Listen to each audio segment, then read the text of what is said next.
Hello everyone, my name is Megha Balani and welcome to all of you.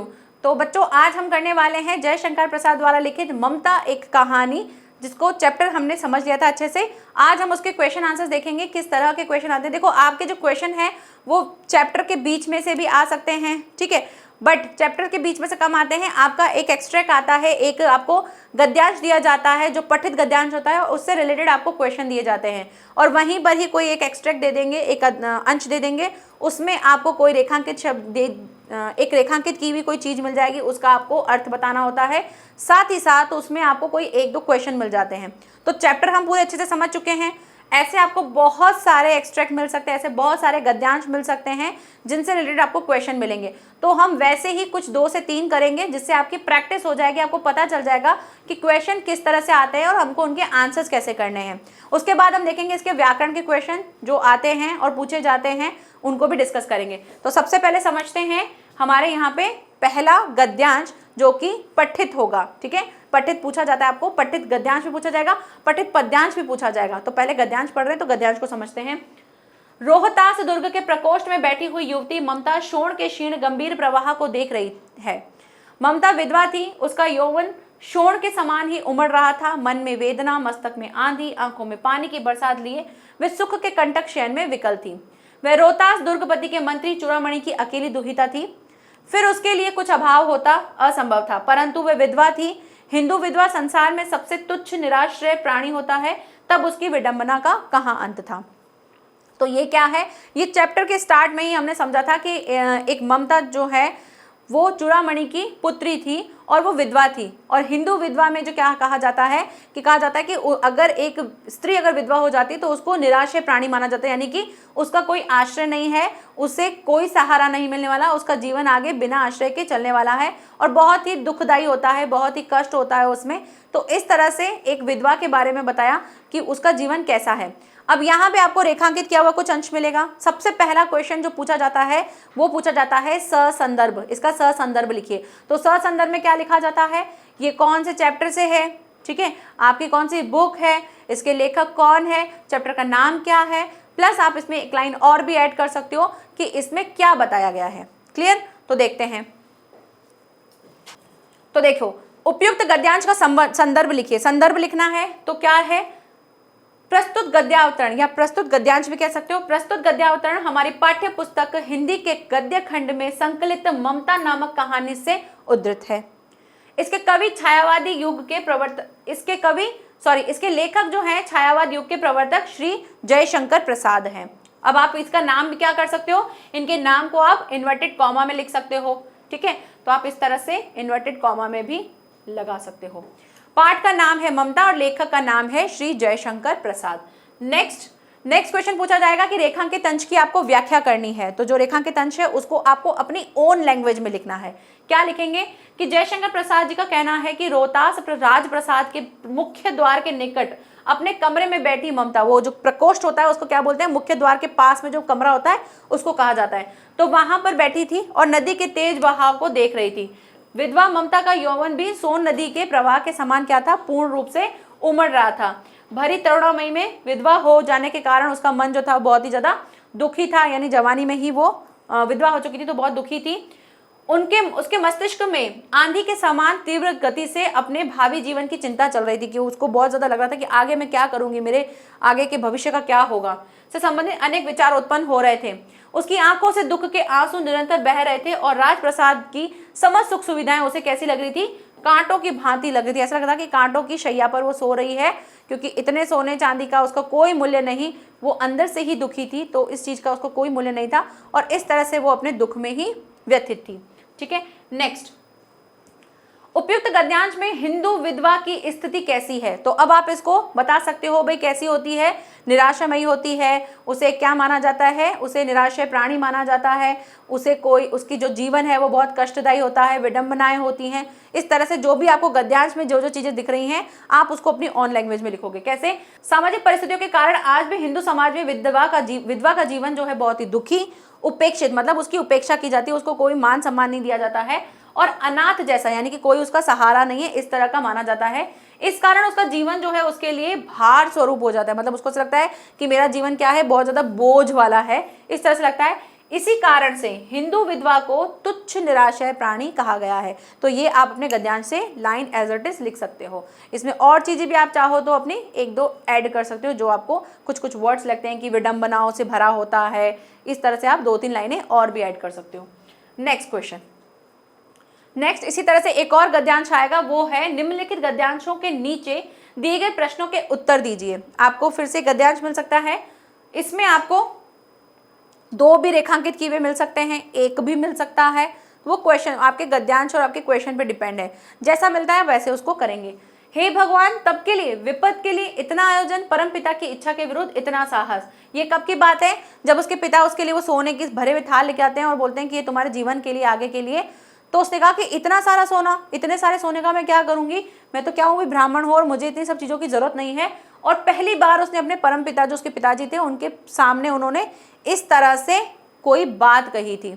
ठीक है, पिताजी क्या भीख ना मिलेगी? भाई भीख वीख नहीं मिलेगी क्या हमको? हम तो हिंदू पृष्ठ पर हैं, तो क्या कोई एक ऐसा भी ब्राह्मण नहीं बचेगा जो हमको भीख दे सके? तो इस तरह से उन्होंने अपने पापा को ये सारी चीजें बोली और ये बोल कर उसने कहा कि इसको फेर दीजिए, मतलब इसको ले जाइए, मुझे नहीं चाहिए, मैं तो कांप रही हूँ, इसकी चमक देख के मुझे क्या हो रहा है, ऐसा लग रहा है मेरी आंखों पे क्या आ रहा है, अंधेरा आ रहा है। तो इस तरह से ये सारी बातें हुई थी। अब आपको क्वेश्चन कैसा मिलेगा? सबसे पहला मोस्ट इंपॉर्टेंट क्वेश्चन वही मिलेगा कि गद्यांश का संदर्भ लिखो। तो आप बताएंगे कि गद्यावतरण जो है हमारी पाठ्य पुस्तक के हिंदी के गद्य खंड, इस तरह से अवतरण चिन्ह में आपको लिखना है, ताकि फोकस जाएगा कि अच्छा हाँ ये रहा इसका चैप्टर, इसका नाम, ये बुक का नाम गद्य खंड से लिया गया है और जिसका नाम है ममता नामक कहानी से उद्धृत है। इसके लेखक छायावादी योग के प्रवर्तक श्री जयशंकर प्रसाद है। रिपीटेड है वही वाला, पहले वाला ममता पाठ का नाम है और लेखक का नाम है श्री जयशंकर प्रसाद। इसकी व्याख्या देखें तो पहले अंश की व्याख्या देखो क्या है। प्रथम रेखांकित अंश की व्याख्या है, लेखक जयशंकर प्रसाद का कहना है कि जब ममता ने सोने के आभूषणों से भरा थाल देखा तब वह हतप्रभ हो गई, यानी कि बिल्कुल हताश हो गई कि क्या है। वह आश्चर्य प्रकट करती हुई कहने लगी कि पिता से क्या कहती है कि इतना सारा जो है धन विपत्ति के लिए, इतना सारा धन संग्रह क्यों कर रहे हो? भगवान की इच्छा के विरुद्ध आपने ये बहुत बड़ा क्या किया है, दुस्साहस किया है। भाई इसमें भगवान की इच्छा नहीं है, आप उनसे गिफ्ट उपहार में लेकर आए हो, तो ये चीज गलत है। तो उस तरह से अपने पिता को कह रही थी। द्वितीय रेखांकित जो दूसरा अंश है उसमें क्या बताया गया है, थाल में रखे हुए सोने के सिक्के जो थे उनकी चमक इतनी ज्यादा थी कि ममता के पिता ने शेरशाह से उत्कोच के रूप में स्वीकार की थी। ये जो सोने के सिक्के थे वो कहाँ से आए थे? ये जो सिक्के हैं उनके पिता को कहाँ से मिले थे? रिश्वत के तौर पर शेरशाह से मिले थे। तो वो जो चमक थी वो उसको बहुत ज़्यादा कैसी लग रही थी कि ये चमक जो है ऐसा लग रहा है जैसे मान लो आंखों को क्या कर देगी, अंधा बना देगी। ममता का मानना था कि विधर्मियों से लिया गया घूस, मतलब जो धर्म से खिलाफ हैं, जो उनके राज्य को छीनना चाहते हैं, उनके लिए उन्होंने कहा कि उनसे जो घूस लेना है वो घूस का धन विपत्ति का साधक होता है। मतलब अगर घूस से लिया हुआ जो धन है वो क्या बन जाता है, हमारे लिए विपत्तियों का साधन बन जाता है, उससे हमारी मुश्किलें और बढ़ जाती हैं। तो ये चीजें कह के उसने ये सारी बातें कही थी। तो ये रेखांकित अंश है। नेक्स्ट क्वेश्चन है, अपने पिता का कौन सा कृत्य ममता को परम पिता की इच्छा के विरुद्ध लगा? उनका क्या था? भाई उन्होंने जो रिश्वत ली थी, जो घूस ली थी, किनसे? शेरशाह से सोने के जो सिक्के लिए थे, वो उनको लगा था कि ये क्या है, इच्छा के विरुद्ध है। ठीक है, परम पिता यानी कि भगवान के विरुद्ध है। नेक्स्ट है, अब आपको इस तरह का क्वेश्चन मिल सकता है जो आपके 4 मार्क्स में क्वेश्चन आता है, जिसमें आपसे पूछा जाता है, 4 या 3 मार्क्स में भी आता है, जिसमें आपको किसी भी लेखक के परिचय, जीवन परिचय के बारे में पूछा जाता है, उनकी रचनाओं के बारे में पूछा जा सकता है, उनकी साहित्यिक योगदान के बारे में पूछा जा सकता है। साहित्यिक योगदान भी आ सकता है, साहित्य परिचय भी आ सकता है। तो कन्फ्यूज मत होना, साहित्य मतलब साहित्य से रिलेटेड आपको बताना है। ठीक है, फंबल हो रहा है, पता नहीं क्यों। जीवन परिचय, जयशंकर प्रसाद का जन्म जो है वो काशी के प्रसिद्ध वैश्य परिवार में क्या हुआ था? 30 जनवरी 1889 में ईस्वी में हुआ था। इनका परिवार सुंघनी साहू के नाम से प्रसिद्ध था। प्रसाद जी के पिता देवी प्रसाद स्वयं साहित्य प्रेमी थे। इस प्रकार प्रसाद जी को जन्म से ही क्या था, साहित्यिक वातावरण मिला था। 9 वर्ष की आयु में क्या हुए थे, उन्होंने कविता की रचना की थी। तो उनके पिताजी ने कहा था कि तुम क्या बनोगे, एक महान कवि बनोगे। सर्वप्रथम इन्होंने क्या किया था, क्वींस कॉलेज में इन्होंने एडमिशन लिया, लेकिन वहां पर जो है इनका मन नहीं लगा। मन नहीं लगने की वजह से इन्होंने घर पर ही टीचर से क्या किया, योग्य शिक्षकों से इन्होंने इंग्लिश और संस्कृत को पढ़ना शुरू किया। इनकी 3 शादियां हुई थी और इनकी तीनों पत्नियों की असमय ही मृत्यु हो गई। और इसके साथ साथ इनके छोटे भाई की भी कुछ समय के इनसे पहले ही इनके छोटे भाई की मृत्यु हो गई, जिसकी वजह से वो अंदर ही अंदर से टूट गए और उनका स्वास्थ्य खराब हो गया। क्षय रोग के कारण उनकी जो निधन हो गया था वो हुआ था 15 नवंबर 1937 ईस्वी में। ठीक है। तो इस तरह से आप छोटा सा इनका जीवन परिचय लिखोगे। रचनाएं, भाई इन्होंने क्या क्या किया था, तो इनकी रचनाओं में देख लेते हैं। बहुत ही बहुमुखी प्रतिभा के थे, नाटककार थे, उपन्यासकार थे, कहानीकार थे, इस तरह से निबंधकार थे, बहुत सारे थे। और उनकी कृतियां थी। नाटक में उन्होंने क्या क्या किया था, चंद्रगुप्त, स्कंदगुप्त, अजातशत्रु, ध्रुव स्वामिनी, विशाख, राज्यश्री, कामना और जनमेजय का नाग यज्ञ, करुणालय और एक घूंट सज्जन तथा प्रायश्चित, ये कुछ इन्होंने नाटक लिखे थे। नाटक के साथ साथ इन्होंने कुछ कहानियां भी लिखी थी। प्रतिध्वनि, छाया, इंद्रजाल, आकाशदीप और आंधी, कुछ प्रमुख कहानियां लिखी थी। नेक्स्ट इन्होंने काव्य लिखे थे, जिसमें कामायनी मोस्ट इंपॉर्टेंट, महाकाव्य, झरना, लहर, आंसू, महाराणा का महत्व और कानन सुकुसुम जैसे प्रसिद्ध काव्य ग्रंथ इन्होंने लिखे थे। उपन्यास में कंकाल, तितली और इरावती, जो कि अपूर्ण यानी कि पूरा नहीं हो पाया था, ये कुछ इन्होंने उपन्यास लिखे। और लास्ट है निबंध संग्रह, उन्होंने काव्य कला, और लास्ट है इनका और भी अन्य इन्होंने काफी निबंध लिखे थे। तो ये हो गई इनकी रचनाएं। नेक्स्ट क्वेश्चन आ सकता है आपके पास कैसा, कि जयशंकर प्रसाद का आपको साहित्यिक परिचय देना है और साहित्यिक परिचय के साथ साथ उनकी भाषा शैली पर भी प्रकाश डालना है। तो जो 3 हमने स्टार्टिंग में जब हमने चैप्टर स्टार्ट किया था, तो ये 3 पॉइंट मैं आपको हमेशा पढ़ाऊंगी और इन्हीं से रिलेटेड आपको क्वेश्चन भी मिलेंगे, ठीक है। तो अभी तो मैंने क्वेश्चन ऐड किए ताकि आपको पता चले कि किस किस तरह से क्वेश्चन आ सकते हैं। तो पहला है साहित्यिक परिचय, उसको देख लेते हैं। प्रसाद जी की छायावादी युग के जनक तथा युग प्रवर्तक रचनाकार हैं।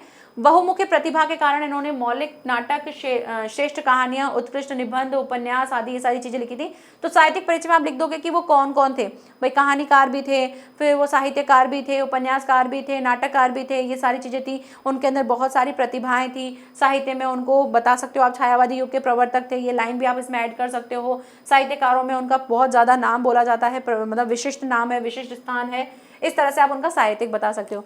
भाषा शैली में भाषा शुद्ध, सरस और साहित्यिक और संस्कृत निष्ठ खड़ी बोली थी और सारे शब्द ऐसे जुड़े होते थे जैसे एक मोती होते हैं उसकी तरह जड़े हुए थे।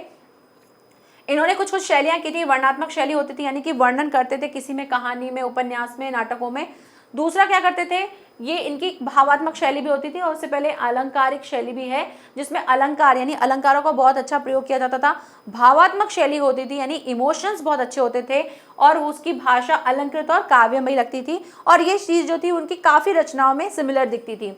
चित्रात्मक यानी कि चित्र और रेखा चित्र उनके दिखाई देते थे, यानी जब वो रचना करते थे तो रेखा चित्र के माध्यम से, मतलब चित्रों के माध्यम से वो अपनी बात को बयां करते थे। इसके अतिरिक्त सुक्ति शैली, संवाद शैली, विचारात्मक शैली और अनुसंधानात्मक शैली जो थी वो दिखाई देती थी इनकी भाषा शैली में। नेक्स्ट क्वेश्चन आपके पास आ सकता है जीवन परिचय, जो हम पहले डिस्कस कर चुके हैं, और साथ ही साथ साहित्यिक योगदान वो भी हमने पढ़ लिया। तो घूम फिर के यहाँ वहाँ से 4 चीजें हैं जो आपको समझ के रखनी है। जीवन परिचय, साहित्यिक योगदान, भाषा शैली और रचनाएं, इनसे रिलेटेड आपको एक क्वेश्चन मिल सकता है 2 के कॉम्बिनेशन में। नाउ नेक्स्ट आगे बढ़ते हैं हम, ये तो हमने पढ़ लिया है, आगे लेते हैं। अब नेक्स्ट आता है व्याकरण और रचना से रिलेटेड भी आपको क्वेश्चन मिलते हैं। तो वो आपके जो टॉपिक है ना ग्रामर के, उसी से रिलेटेड होंगे, जैसे समास हो गया, उपसर्ग हो गया, प्रत्यय हो गया, इसी से रिलेटेड संधि हो गया, इसी से रिलेटेड आपको क्वेश्चन मिलेंगे जो चैप्टर के बीच में भी पीछे भी आपको गिवन है व्याकरण के। तो हम उनको भी कर लेते हैं। निम्नलिखित में से उपसर्ग और प्रत्यय से बने शब्दों को अलग अलग छांटिए और तथा उनसे उपसर्ग तथा प्रत्यय को अलग अलग कीजिए। अब आपको यहाँ पे उपसर्ग प्रत्यय दोनों मिल रहे हैं, इसमें से आपको उपसर्ग वाले अलग करने हैं, प्रत्यय वाले अलग करने हैं, यानी ऐसे शब्द जिनमें उपसर्ग यूज हुए हैं, ऐसे शब्द जिनमें प्रत्यय यूज हुए हैं। फिर उनमें कौन सा उपसर्ग यूज हुआ है, कौन सा प्रत्यय यूज हुआ है, उसको भी देखेंगे। तो सबसे पहले देख लेते हैं व्यथित। तो पहले हम बांट लेते हैं कि कौन सा किस में होगा, ठीक है। तो पहले बांटते हैं, तो बांटने में सबसे पहले क्या आ रहा है, व्यथित। तो ये हो जाएगा कौन सा है, ये प्रत्यय, क्योंकि इसमें इत प्रत्यय लगा हुआ है, ठीक है। तो प्रत्यय लिख देते हैं हम यहीं पर ही, वेट अ मिनट, ठीक है। तो ये तो हो गया प्रत्यय। तो प्रत्यय के लिए मैं शॉर्ट में लिख रही हूँ, ठीक है, प्रत्यय के लिए हम ऐसे शॉर्ट में लिख रहे हैं। फिर है दुश्चिंता, दुश्चिंता, तो ये दुश्चिंता, दुचिंता समथिंग है, तो ये हो गया हमारा उपसर्ग।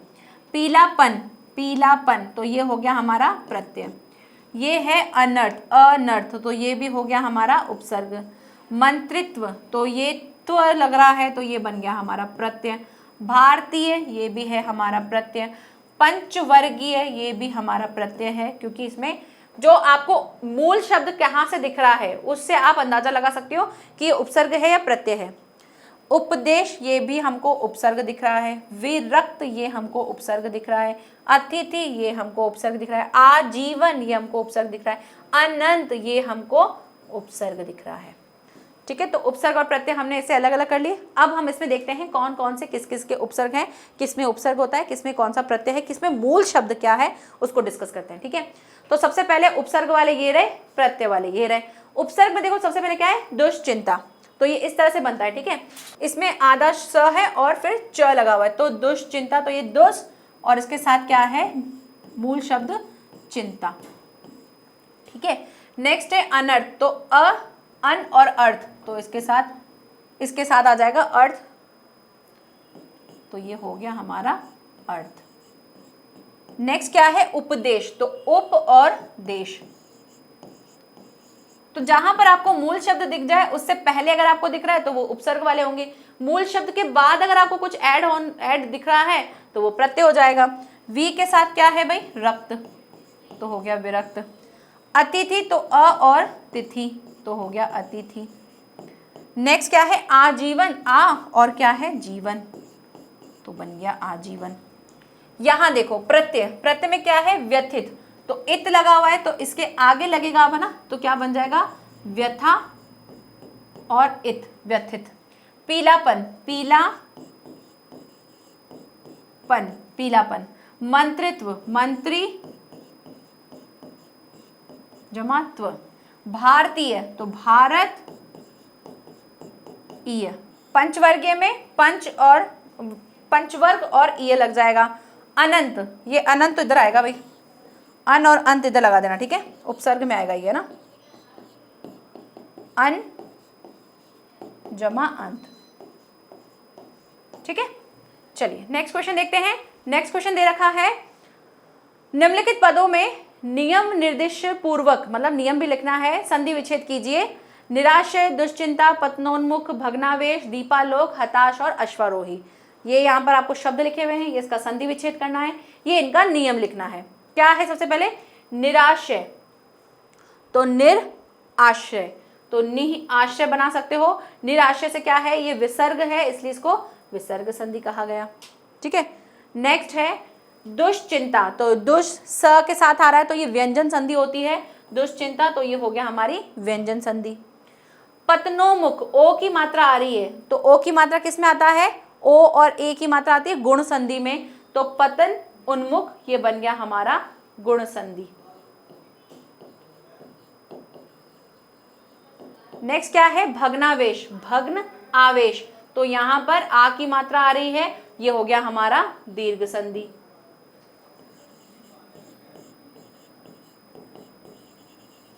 नेक्स्ट इसके बाद देखो दीपालोक, दीप आलोक, ये भी हो गया हमारा दीर्घ संधि।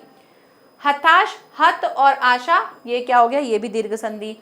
अश्वारोही, अश्व आरोही, अश्वारोही, ये भी दीर्घ संधि, क्योंकि सेम स्वरों का जो मेल बनता है और उससे दीर्घ बनता है तो वो होता है हमारा दीर्घ संधि। ठीक है, और अ या आ के साथ ऊ मिल जाए तो क्या बनता है, ओ, और अगर ई मिल जाए या बड़ी ई मिल जाए तो बनता है ए। याद है संधि जब हमने पढ़ी थी, तो इस तरह से संधि से रिलेटेड आपको क्वेश्चन मिल सकता है। नेक्स्ट, निम्नलिखित पदों का नाम सहित समास विग्रह कीजिए। आपको समास विग्रह भी करना है और उसका नाम, समास का नाम भी बताना है। कंटकशयन, दुर्गपति, अनर्थ, तृणगुल्म, वंशधर, शीतकाल, आजीवन, अनंत और अष्टकोण। सबसे पहले कंटकशयन, कंटकशयन मतलब कांटों पर शयन, तो कांटों पर शयन लिख दिया, कंटकों पर शयन लिख सकते हो, कांटों पर शयन लिख सकते हो। और यहां पर क्या है, विभक्ति है, इसीलिए ये कौन सा हो गया, तत्पुरुष समास हो गया। दुर्गपति, दुर्ग का पति, तो ये भी क्या हो गया, तत्पुरुष समास हो गया। अनर्थ, अनर्थ न अर्थ। अब इसकी यहां पर मैं आपको एक बहुत अच्छी चीज समझा रही हूं, तत्पुरुष समास कैसे बन सकता है, क्योंकि ये तत्पुरुष है तो काफी बच्चों में क्वेश्चन आएगा कि मैम ये तत्पुरुष समास कैसे हुआ। तो एक तत्पुरुष समास का एक और टाइप होता है, जैसे हमने कर्ता ने कर्ता पुरुष, कर्म पुरुष, संप्रदान पुरुष, इस तरह से पढ़े थे हमने, तो उसमें एक न्य, ठीक है, न्य तत्पुरुष भी होता है। क्या होता है इसके अंदर, इसके अंदर होता है कि जब किसी शब्द में, किसी मूल शब्द में अ लगा हो, ठीक है, अन लगा हो, यानी वो उसका ऑपोजिट बन रहा हो। जैसे अर्थ का क्या बन गया, अनर्थ बन गया, तो ये क्या हो गया, उसका ऑपोजिट बन रहा है। तो जब अगर किसी का विलोम बन रहा है और वहां पर आपको इस तरह से अ मिल जाता है, वहां आप इसका विग्रह क्या कर दोगे, न अर्थ, अनर्थ तो न अर्थ मतलब नहीं अर्थ, नहीं का साउंड आएगा इसके लिए, तो ये तत्पुरुष समास के अंदर आता है, इसको न्य तत्पुरुष कहते हैं। नेक्स्ट है तृणमूल यानी कि तृणगुल्म, तृणों का गुल्म यानी कि घास फूस से बना हुआ, झाड़ियों से बना हुआ एक जगह, उसके लिए कहा जा रहा है, तो ये भी तत्पुरुष समास हो जाएगा। वंशधर, वंश को धारण करने वाला यानी कि हमारा जो आगे का वंशज है उसके बारे में बात कर रहे हैं या संतान के बारे में बात कर रहे हैं, तो वो हो जाएगा बहुव्रीहि समास। अब अगर आप इसको सिंपल ऐसे लिखोगे, वंश को धारण करने वाला, बस इतना लिखोगे तो आप इसको कर्मधारय समास बताओगे। बट अगर आप इसका विग्रह कैसे कर रहे हो, वंश को धारण करने वाला अर्थात कौन भाई, संतान, उसके बारे में बात कर रहे हो, तब आप यहाँ लिखेंगे बहुव्रीहि समास। तो जैसा विग्रह करोगे वैसा ही आप उसका नाम लिखोगे। नेक्स्ट है शीतकाल, तो शीत का काल, ये फिर से तत्पुरुष समास। आजीवन, जीवन रहने तक, तो ये होता है अव्ययी भाव समास। नेक्स्ट है अनंत, फिर से आया कैसा, अंत, तो न अंत, इसका विग्रह किया तो ये भी हो गया तत्पुरुष समास। लास्ट है अष्टकोण, तो अष्ट क्या है, काउंटिंग वाला है, और काउंटिंग वाले में हम क्या लगाते हैं, द्विगु समास लगाते हैं, तो ये हो जाएगा अष्टकोणों का समूह। जहां पर नंबरिंग आती है उसको हम कौन सा बोलते हैं, द्विगु समास। जहां पर किसी चीज का ऑपोजिट होता है वो होता है द्वंद्व समास। लेकिन जहां पर आपको इस तरह से किसी चीज का नेगेटिव मिले कि भाई ये उसका जस्ट ऑपोजिट मिल जाता है, वो हो जाएगा हमारा तत्पुरुष समास। क्लियर? तो ये थे हमारे कुछ ग्रामर के क्वेश्चंस जो आपको हेल्प करेंगे, आपको ऐसे काफ़ी शब्द समझ में आ जाएंगे कि अच्छा इसमें ये चीज़ होती है, इसमें ऐसे करते हैं, क्योंकि एग्जाम में इसी में से आपके चैप्टर में से ही आपको कोई ना कोई समास मिल जाएगा। तो जो भी चैप्टर से रिलेटेड आपको अगर क्वेश्चंस मिलते हैं तो आप उनको बहुत अच्छे से करिए। तो यहीं पर आज के हमारे अभ्यास प्रश्न खत्म होते हैं। नेक्स्ट लेक्चर में मिलेंगे, तब तक के लिए thank you so much, bye bye and take care.